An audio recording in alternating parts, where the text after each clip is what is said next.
1995 is one of the best years to ever happen because it brought into existence three fantastic things. Mortal Kombat 3, the Mortal Kombat movie, which for the longest time was the best video game movie ever made, and, well, me. Yeah, I was born in 1995, meaning my first experience with this franchise would come from two places. Watching the first two Mortal Kombat movies when I was super young, and going to an arcade once with my dad where I vaguely remember either playing or watching my brothers play either Mortal Kombat 3 or Ultimate Mortal Kombat 3. From that moment, the digitized characters are what I would think of initially when I thought of Mortal Kombat. Considering how young I was for the late 90s, I didn't actually get to go to the arcades that much, so this is a game I never got to roll credits on when I was younger. And in terms of Mortal Kombat games, this is the first one where the endings really start to come into their own. MK1's endings are characterized by their lack of depth and focus, considering the Midway team hadn't thought a sequel was ever going to happen. And MK2's endings are characterized by either functioning as embellishments of characterization or allusions to a future third game in the franchise, which is what MK3 would be 2 years later. Because of hardware limitations of the time, MK3 wasn't as widely popular as MK1 or 2, which would cause the Midway team to release Ultimate Mortal Kombat 3 a few months later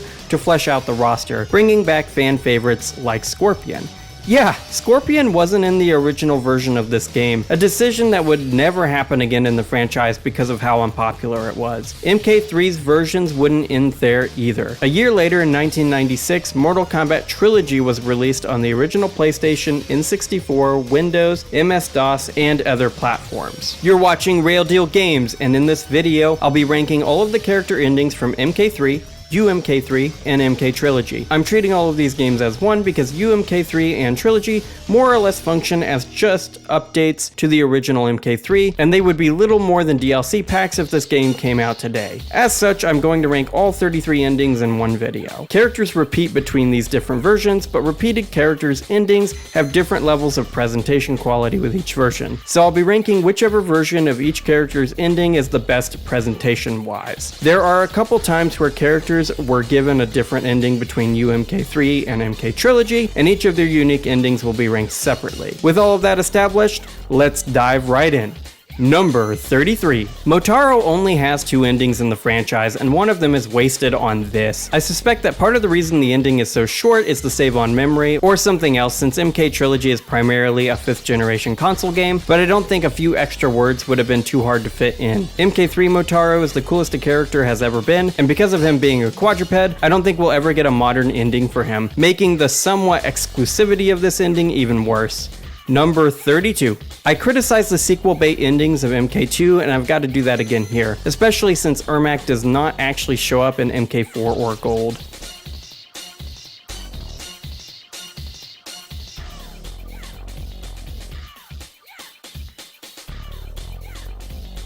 Number 31.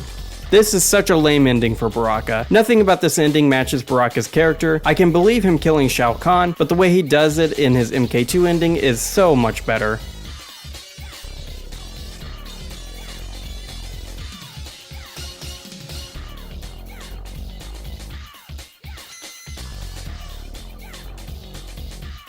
Number 30.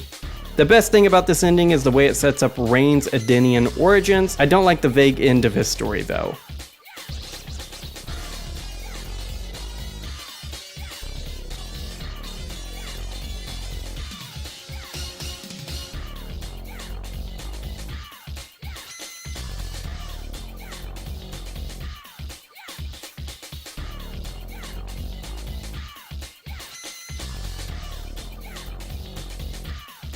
Number 29. This is another sequel bait ending, and the mystery of who Classic Sub-Zero isn't as incredible post-Deception, where it was confirmed that Noob Saibot is the demented specter of the original Sub-Zero's soul.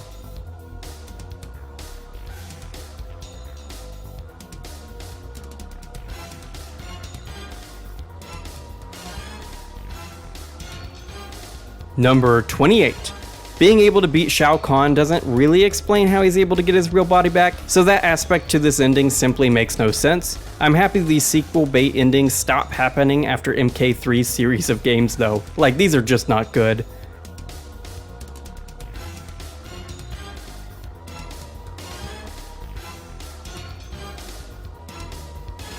Number 27. This ending teases Baraka coming back for the 4th entry, which would happen in MK Gold, but Shao Kahn being manipulated in this way is stupid, given the gift of hindsight with how his character has been built up a bit since 1995.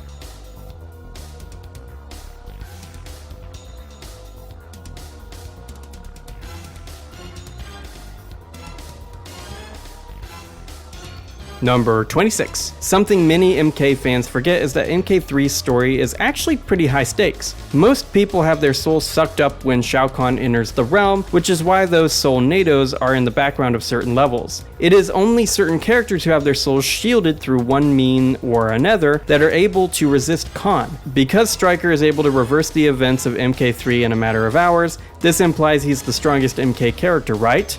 I jest, of course.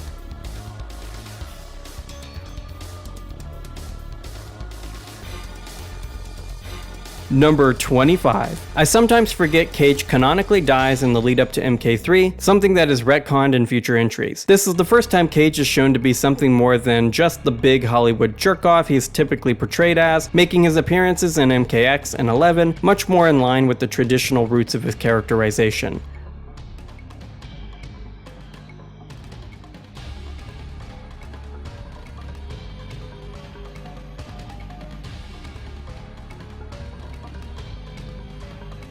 Number 24. Reptile typically has bad endings, and this is the start of that trend. He gets to kill Kahn, but he doesn't achieve anything he wants. At least he lives at the end, I guess, which is not true of many of his endings.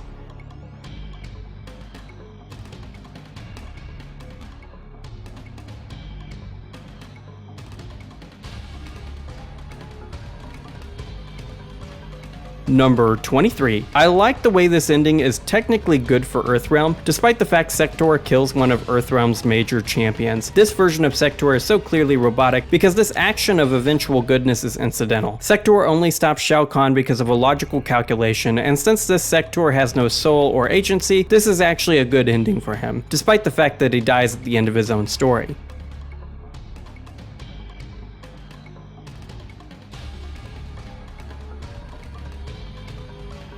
Number 22. This ending is cool because it is the first time Ermac is established as being the embodiment of a plethora of fused souls. Some details about this would change over time, such as Shao Kahn being the one who fused all the souls together to make Ermac. This is where I've got to take a second to talk about how misrepresented Shao Kahn is in modern MK again. The guy literally made one of the most canonically powerful combatants in MK lore, and yet he has made a jobber in MK11 and 1. I'll never get over how awfully the writing team messed up there. Number 21. Raiden giving up his mortality is something that would canonically happen in Deadly Alliance, and this aspect of MK lore starts here in MK3, which is kinda cool.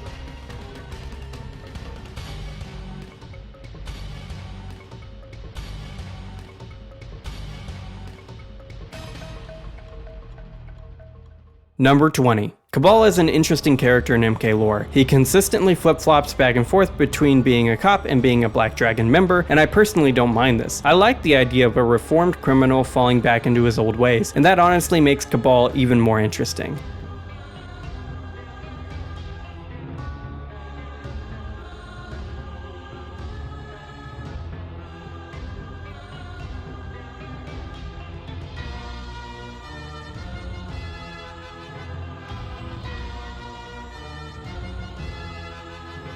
Number 19. I criticize Mataro's ending for being as simplistic as this, but at least the brevity of this ending makes sense for Shao Kahn. Since he's the big bad, his ending proclaiming his victory is good enough, since the intro cutscene establishes what Shao Kahn plans to do to Earthrealm. They should have stuck a "have a nice day" into this ending though.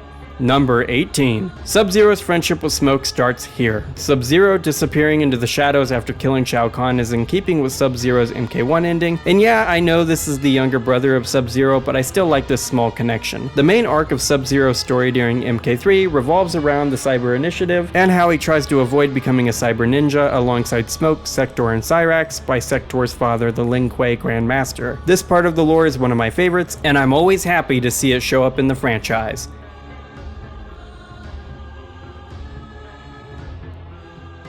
Number 17. This is the final time the Scorpion devotes himself to defending the second Sub-Zero plotline comes up, and it makes a lot of sense. With the creation of the Netherrealm in an ending of this game we'll be getting to soon enough, Scorpion's motivations are retconned to create a connection between him and Quan Chi for MK4. If it weren't for that, the subplot probably would have continued, and it would have created an awesome basis for the Shaolin Monks sequel that was in pre-production before Midway closed their doors back in the mid-2000s. Maybe someday we'll get that Shaolin Monks sequel. I sure hope so.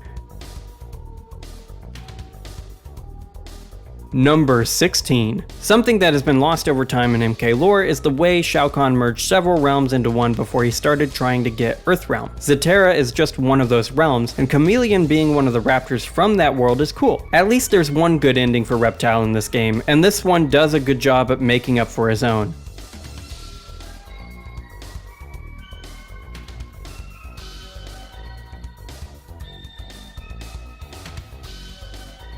Number 15. I like this ending for the way it properly starts to set up MK4, something none of the sequel bait endings ever managed to do. Shinnok is a pretty cool character in MK lore, and even though he wouldn't live up to the promise presented in this ending within MK4 itself, this is a nice way to introduce the Mad Elder God and Netherrealm.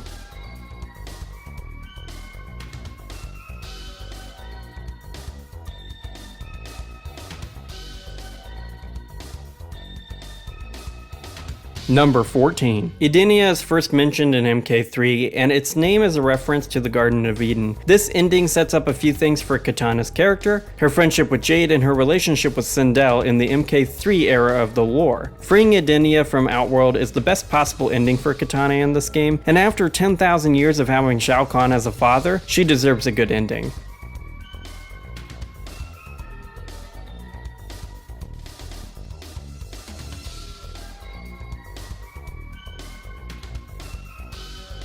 Number 13. Jade gets a pretty cool ending for her first playable MK outing, but there's nothing unique to this ending from the previous one.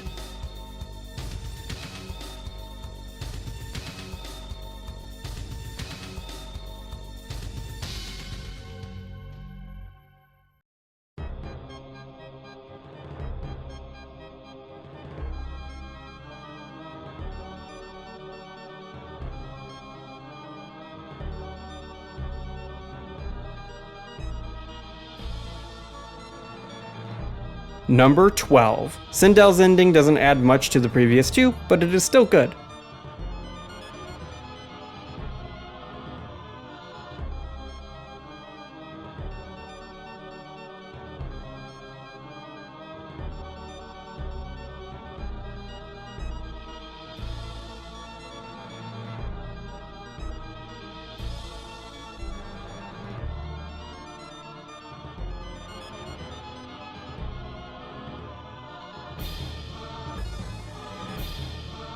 Number 11. Even though Kung Lao dies here, I don't consider this a bad ending for him. There's something heroic about someone fighting to their last breath, succeeding in the end. The way he's able to join his ancestors post-mortem is also good for Kung Lao too.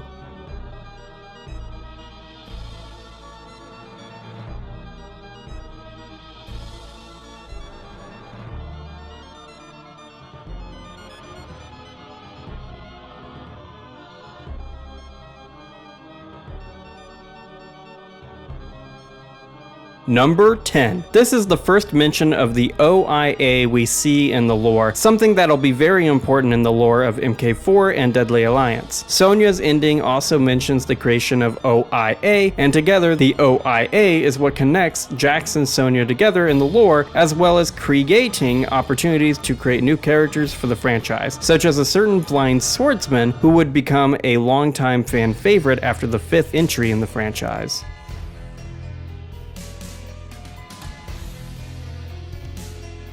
Number 9. Sonya's fight with Kano atop a skyscraper is such an iconic fight. Because of the way it's a section of the lore only ever told through text boxes in this game and Deadly Alliance's campaign, my childhood imagination filled in the blanks for this scene, which is why it sticks out so much for me.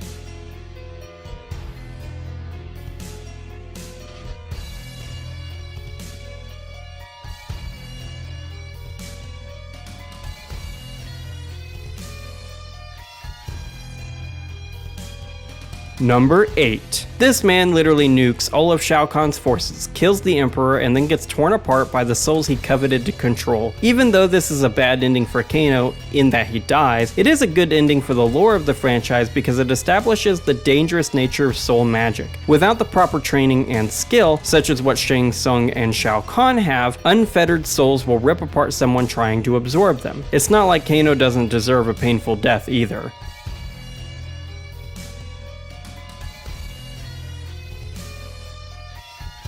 Number 7. This is maybe my favorite Shang Tsung ending of all time. I like the way he only betrays Shao Kahn to survive, and that the souls Shao Kahn gathered are just an added boon to his victory. The ending also displays Shang Tsung's scheming nature, but it does so in a way that is far less annoying than the way it is done in MK11 and MK1.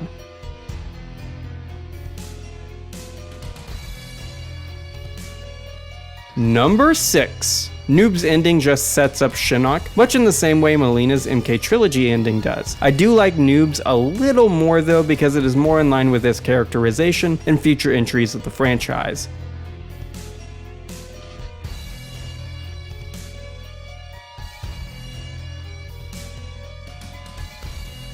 Number 5. I like Smoke's ending for all the same reasons I like Sub-Zero's, with the added bonus of how it introduces the idea of the cyber ninjas possibly being able to retain their souls, a part of the lore that will matter a lot in MK4, Deadly Alliance, and Deception. Smoke's ending in Deception specifically is impacted a lot by this little detail.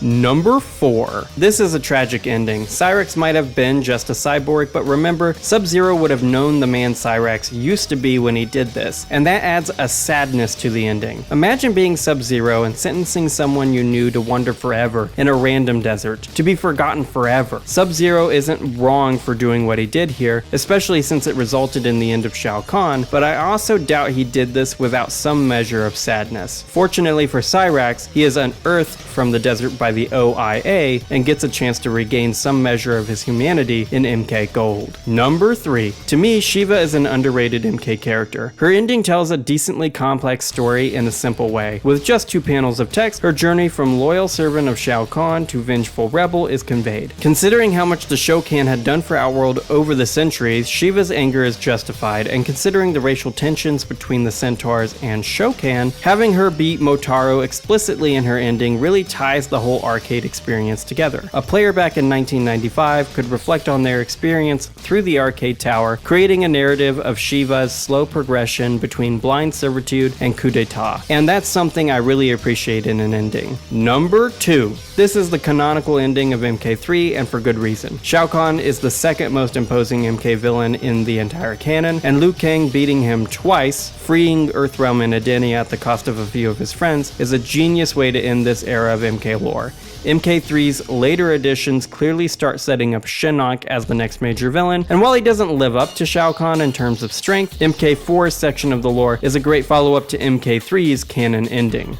Number 1. While not entirely canon, this is my favorite ending of MK3. The way Nightwolf guides the other warriors to his homeland to regroup is likely the canon section of the ending, but the reason Nightwolf's is the best ending in MK3 is what he's able to do after beating Khan. I like the way Nightwolf is able to get Native American lands back and able to create a nation powerful enough to stand on the global stage. It is an understatement to say Native Americans had not been treated well during colonialism. Yet MK3 is ahead of the game in referencing that historical background in any way, albeit subtle. Let's not forget that the 90s were when the truth about who Christopher Columbus actually was just started to come into mainstream light, and when works like Kipling's The White Man's Burden were finally being cast out of high school curricula. These are big wins towards historical truth, and I just really like how MK3 demonstrates this education shift to any sort of degree, which is better than most games of this time period. And that's the video, guys. Which MK3 ending is your favorite? Let me know in the comment section below, and if you like this video, consider checking out some of my other MK ranking lists. Subscribe and ding that bell for more real deal Mortal Kombat content like this. Have an awesome day, gamers.